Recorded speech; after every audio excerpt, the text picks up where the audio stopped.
మరియు మన మహిళా సంఘం కార్యకర్తలందరికీ ధన్యవాదాలు తెలియజేస్తున్నాను.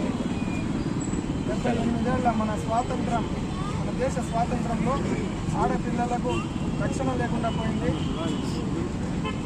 ఇది ఒకటే కాదు, ఇంతకు ముందు కూడా చాలా సంఘటనలు జరిగినాయి. ఈ మెడికల్ స్టూడెంట్కి జరిగిన సంఘటన అతి దారుణంగా అత్యాచారం చేసి చెప్పుకోలేని విధంగా ఆ అమ్మాయిని హత్య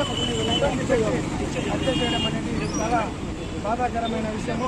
ఇది ఒకటే కాదు, ముందు మనం చూసుకున్నట్టే మన తెలంగాణలో కూడా ప్రియాంక రెడ్డి పైన కూడా అత్యాచారం జరిగింది. అసలు దోషులను శిక్షించినా కూడా భయపడకుండా మళ్ళీ ఇలాంటి వాటికి ప్రయత్నిస్తున్నారు. ప్రభుత్వం ఇలాంటి ఒక చట్టాలను తీసుకొని రావాలి. ఎలాంటి వ్యక్తి అయినా ఆడపిల్లల వైపు కన్నెత్తి చూడాలంటే ఎందుకు ఒప్పుకుంటే విధంగా ప్రభుత్వం చట్టాలను తీసుకొని రావాలని సిపిఐ పార్టీ తరపు నుంచి మేమంతా డిమాండ్ చేస్తున్నాము.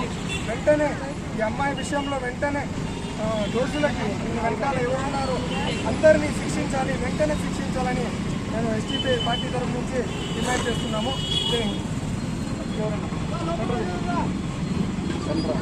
अस्सलाम